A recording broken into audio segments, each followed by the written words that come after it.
Bismillahirrahmanirrahim. Assalamualaikum warahmatullahi wabarakatuh. Selamat pagi Soli-soliha kelas 4. Apa kabarnya hari ini? Insya Allah dalam keadaan sehat dan masih semangat. Oke teman-teman, hari ini kita sudah memasuki tema baru, yaitu tema 7. Nah, sebelum memulai kegiatan, Bu Risma ingin dengar semangat dari teman-teman dong. Kita tepuk semangat dulu yuk. Tepuk semangat. Semangat. Semangat. Masya Allah, semangat banget nih teman-teman. Oke.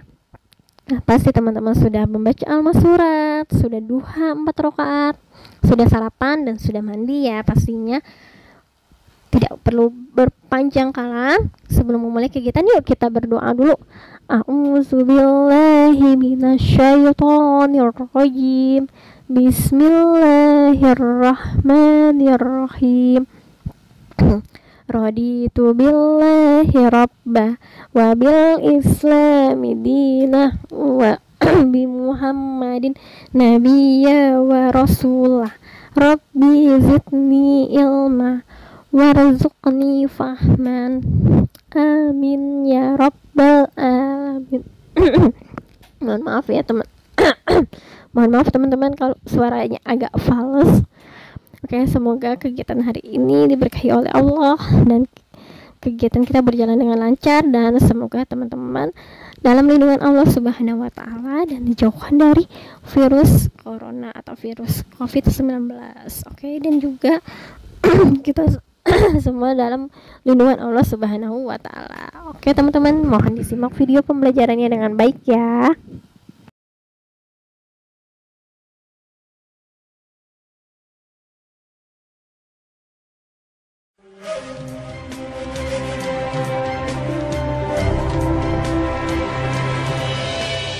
Buka mata, rasakanlah kehangatan senyuman, cinta dan persahabatan. Mari bergenggam tangan, beragam budaya begitu mengagumkan, keelokan alamnya oh sungguh mempesona. Indahnya negeriku, ku cinta, aku terpana, pesona Indonesia.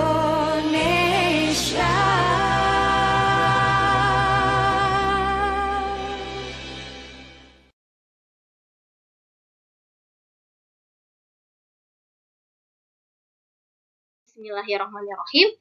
Oke, Soli-soliha, hari ini kita akan membahas tema 7 yang berjudul Indahnya Keberagaman di Negeriku. Tadi teman-teman kan sudah mendengar sedikit lagu ya tentang keragaman budaya Indonesia.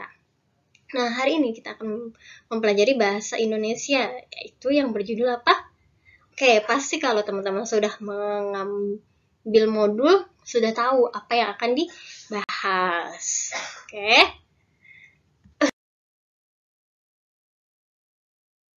Teman-teman, hari ini kita akan mempelajari mengenai menjelaskan arti kata sulit dalam teks non-fiksi.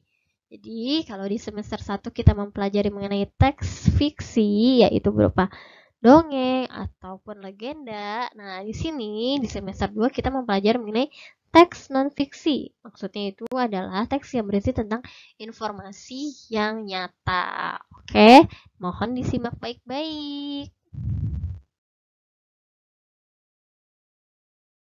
Kita sudah mengetahui ya, kita akan mempelajari mengenai menjelaskan arti kata sulit dalam teks non-fiksi. Nah, tujuan pembelajaran hari ini yaitu Bu Risma mengharapkan teman-teman bisa mencari arti kata yang sulit atau arti kata yang belum kita ketahui menggunakan KBBI online ya. Karena kan sedang pandemi nih, jadi kita bisa memanfaatkan smartphone kita atau laptop kita untuk mencari arti kata sulit menggunakan KBBI online ya. Apa tuh KBBI online? KBBI adalah Kamus Besar Bahasa Indonesia Online. Dan tujuan yang kedua yaitu mengharapkan teman-teman dapat menjelaskan arti kata sulit yang terdapat dalam teks non-fiksi.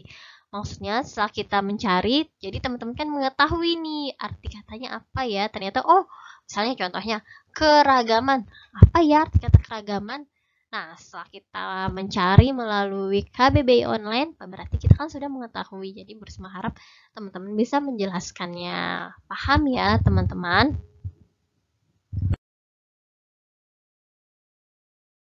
Jelaskan arti kata sulit dalam teks non-fiksi. Di sini ada sebuah kalimat, yaitu keragaman bangsa Indonesia meliputi suku bangsa dan agama. Nah, teman-teman kira-kira tahu tidak arti kata keragaman? Masya Allah, keren kalau yang sudah tahu. Kalau yang belum tahu, gimana ya cara mengetahui arti kata keragaman itu apa? Nah, pasti di dalam sebuah teks akan ada tuh beberapa kata yang sulit atau beberapa kata yang jarang kita dengar atau jarang kita temukan, sehingga kadang kita tidak mengetahui makna atau arti dari kata tersebut. Nah, jadi untuk dapat mengetahui sebuah arti kata, teman-teman dapat menggunakan Kamus Besar Bahasa Indonesia atau KBBI ya.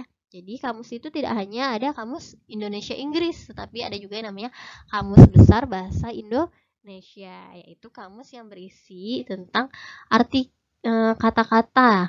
Misalnya contohnya nih, tadi ada keragaman.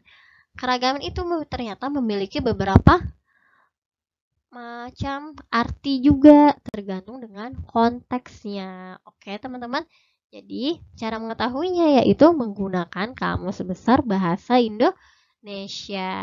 Kalau yang sudah punya, Masya Allah bisa digunakan, bisa langsung digunakan. Kalau yang belum punya bagaimana? Yang belum punya dapat menggunakan situs. Ya, situsnya nanti Bu Risma berikan. Oke?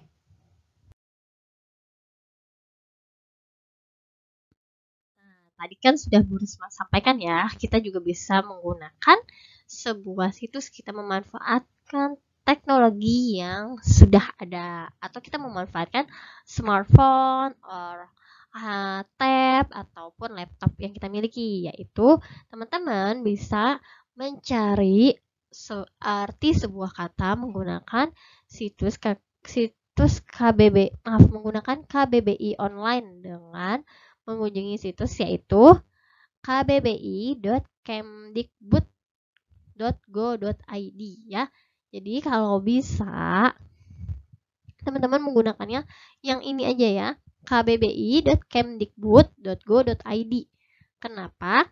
Karena ini merupakan situs yang berasal dari pemerintahan ya. Kalau ada kata go.id berarti itu artinya government.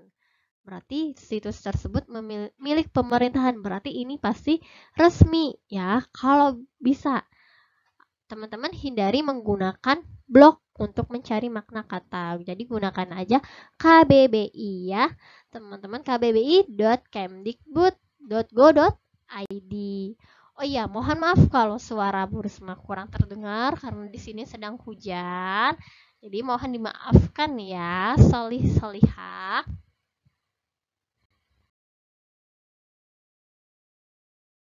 Selanjutnya yaitu langkah-langkah dalam menemukan arti kata. Nah, ada 4 langkah. Yang pertama adalah teman-teman siapkan Kamus Besar Bahasa Indonesia.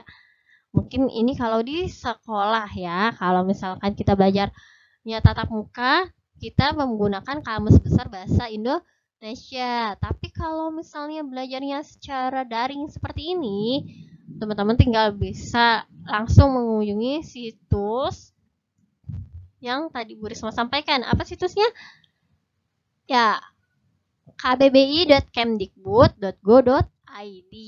Kalau bisa menggunakan situsnya yang itu ya, bukan tidak diperkenankan ya, tidak disarankan. Bu Risma tidak menyarankan menggunakan blog Karena kalau blog itu kayak berupa pendapat pribadi kita, pendapat pribadi seseorang, dan itu blog itu tuh belum resmi ya teman-teman. Jadi menggunakan situs yang resmi karena kita sedang mempelajari bahasa Indonesia, di mana kita mempelajari mengenai menemukan arti kata. Jadi kalau bisa menggunakan situs resmi, ya situs resmi KBBI. Oke, paham ya teman-teman? Yang kedua atau yang B, tentukan kata dasar dari kata yang akan dicari maknanya. Misalnya, kata dasar keragaman. Apa kata dasar dari keragaman? Ya, kata dasarnya adalah ragam. Jadi teman-teman cari kolom huruf R dalam kamus. Dan ini lagi kalau kita belajar tatap muka. Sedangkan sekarang kan kita sedang pandemi nih ya. Jadi kita manfaatkan aja segala yang ada. Oke, paham ya? Oke, selanjutnya yang C. Carilah kata keragaman pada bentuk-bentuk turunan dari kata ragam. Nah, jadi kita cari nih kata keragaman pada bentuk turunan dari kata ragam. Dan juga kalau bisa disesuaikan dengan konteksnya. Oke, yang D, yang terakhir, yaitu sekarang teman-teman telah mengetahui arti kata keragaman tersebut. Oke.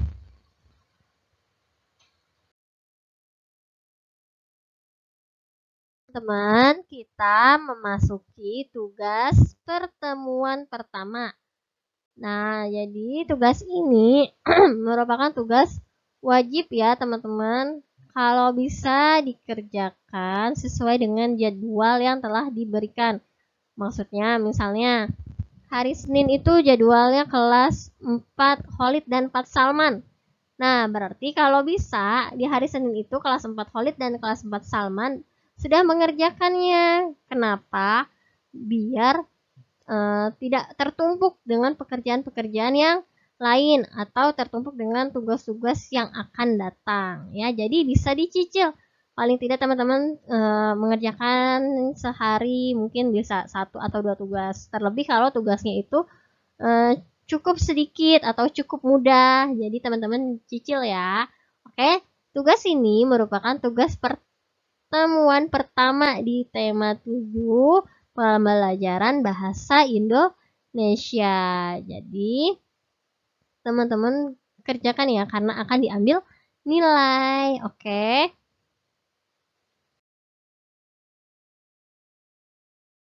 Teman, untuk tugasnya di sini Bu Risma memberikan sebuah teks dengan judul Tradisi Batik Indonesia.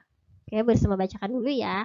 Salah satu kekayaan budaya yang dimiliki Indonesia adalah keragaman wastra atau kain Nusantara.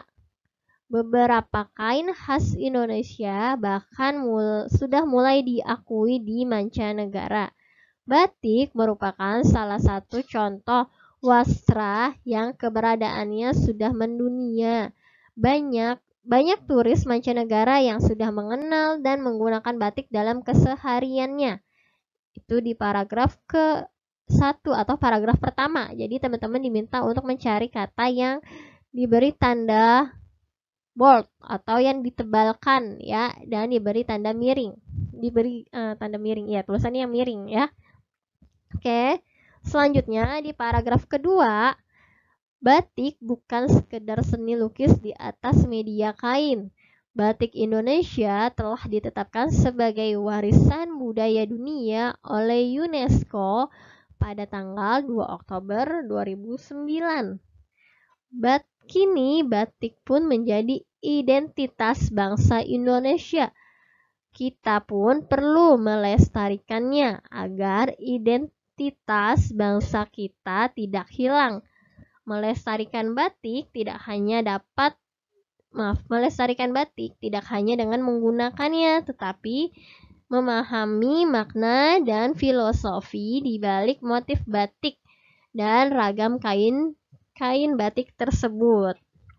Nah, jadi di sini teman-teman setelah dibacakan dan teman-teman bisa di-pause dulu ya untuk mengerjakannya. Di situ ada beberapa teks ya, di mana teksnya beberapa kata yang diberi tulisan miring atau beberapa kata yang bercetak miring dan juga diberi bold atau ditebalkan. Jadi teman-teman bisa mencari arti kata-kata tersebut ya. Oke teman-teman, jadi tugas teman-teman adalah carilah arti dari kata-kata berikut ya. Nah, kata-kata ini didapat dari teks yang sudah dibaca, yang sudah teman-teman baca. Jadi ada 9 kata yang menurut Bu Risma itu kata yang sulit karena Bu Risma belum mengetahui secara persis, maksudnya itu secara benar-benar arti dari kata tersebut. Nah, kata-kata sulit itu yang pertama ada budaya, yang kedua ada khas, yang ketiga ada mancanegara, keempat turis, kelima media, keenam warisan, ketujuh identitas, kedelapan filosofi, dan kesembilan motif. Nah, dari kata-kata berikut, teman-teman diminta untuk mencari arti kata. Nah, cara mencarinya teman-teman dapat menggunakan ya, kalau yang belum punya kamus KBBI, boleh langsung menggunakan kamus KBBI online, yaitu dengan situs kbbi.kemdikbud.go.id. Nah, jadi nanti teman-teman di sini, di arti kata itu, teman-teman juga sertakan sumbernya ya. Misalnya, kalau teman-teman dari kamus, tulis dari kamus. Nanti seperti contoh yang sudah Bu Risma berikan. Oke teman-teman, sampai sini paham ya Soli-Soliha. Jadi tugasnya kerjakannya di mana? Ya, kerjakan di buku tulis, ditulis seperti ini, dibuat tabel seperti ini ya. Tulisannya mohon yang rapi. Diperhatikan tulisannya, tanda bacanya, huruf kapitalnya ya. Karena teman-teman itu sudah kelas 4. Jadi mohon diperhatikan juga tulisannya. Pokoknya lebih bertanggung jawab ya. Semakin mandiri dan semakin baik, lebih baik lagi, semakin semangat belajarnya. Oke, paham ya teman-teman? Jadi teman-teman nanti buat sesuai dengan arahan yang Bu Risma berikan. Ya, buat sesuai dengan contoh yang sudah Bu Risma berikan. Oke, kalau teman-teman maaf, kalau mungkin teman-teman masih ada yang ingin ditanyakan, silakan japri ya. Tidak komen di YouTube. Ya, jadi teman-teman japri. Jadi Bu Risma tahu siapa nih yang belum paham. Kalau teman-teman komen di YouTube kan pakai mungkin nama username-nya Bu Risma belum paham, belum tahu gitu. Jadi teman-teman bisa menjapri ya via japri. Paham ya? Soliha kelas 4.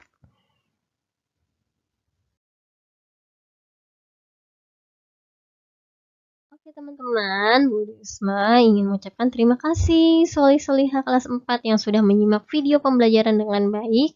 Nah, jadi Bu Risma ingin mengingatkan ya, tugasnya mohon dituliskan di buku tulis, dibuat tabelnya, dibuat seperti contoh yang Bu Risma berikan. Kenapa? Biar kita terbiasa menulis dengan rapi. Oke? Mungkin teman-teman merasa pegel nulis mulu. Tidak apa-apa ya, namanya sekolah, yang namanya menuntut ilmu itu tidak ada yang senang-senang. Maksudnya tuh tidak harus sesuai dengan keinginan kita. Kadang ada hal yang membuat kayak kita padahal pengennya seperti ini tapi tidak bisa terlaksana. Itu mungkin kadang membuat kita kecewa, cuman itu sebagai pembelajaran kita kalau kita harus bisa lebih semangat lagi, harus bisa bertahan ya teman-teman. Jadi Bu Risma mohon kerjasamanya dengan Soliha kelas 4. Dan juga tugas ini wajib, jadi mohon dikirimkan. Kalau bisa dikirimkannya itu sebelum pembelajaran bahasa Indonesia pertemuan kedua. Atau paling tidak ya pas pembelajaran. Jadi kan mungkin teman-teman ada yang ayah bundanya bekerja, bisa dikerjakannya nanti berbarengan dengan tugas yang di pertemuan kedua. Tapi mohon disiplin ya, tidak menunda-nunda. Kalau Bu Risma sih menyarankan begitu dapat tugas langsung dikerjakan. Tujuannya supaya tidak tertumpuk tugasnya. Jadi kita juga bisa, nggak harus kebut ngerjain tugasnya, nggak harus hari ini seberapa jam ngerjain tugas aja, tidak harus seperti itu ya. Jadi kalau bisa sesuaikan dengan jadwal yang telah diberikan. Oke, teman-teman. Dan jika teman-teman ada kendala masih belum paham, teman-teman bisa japri ke Bu Risma ataupun ke Bu Amel. Oke, kurang lebihnya mohon maaf. Terima kasih soli-soliha yang sudah menyimak, yang sudah menjadi anak disiplin, semakin mandiri. Oke, tetap semangat. Sebelum kita akhiri, let's say hamdalah. Alhamdulillahirabbil alamin, dan kita membaca doa kafaratul majelis. Subhanakallahumma wa bihamdika asyhadu alla ilaha illa anta astaghfiruka wa atubu ilaik. Semoga pembelajaran kita hari ini diberkahi oleh Allah dan ilmu yang kita terima menjadi ilmu yang bermanfaat. Amin ya rabbal alamin. Tetap semangat.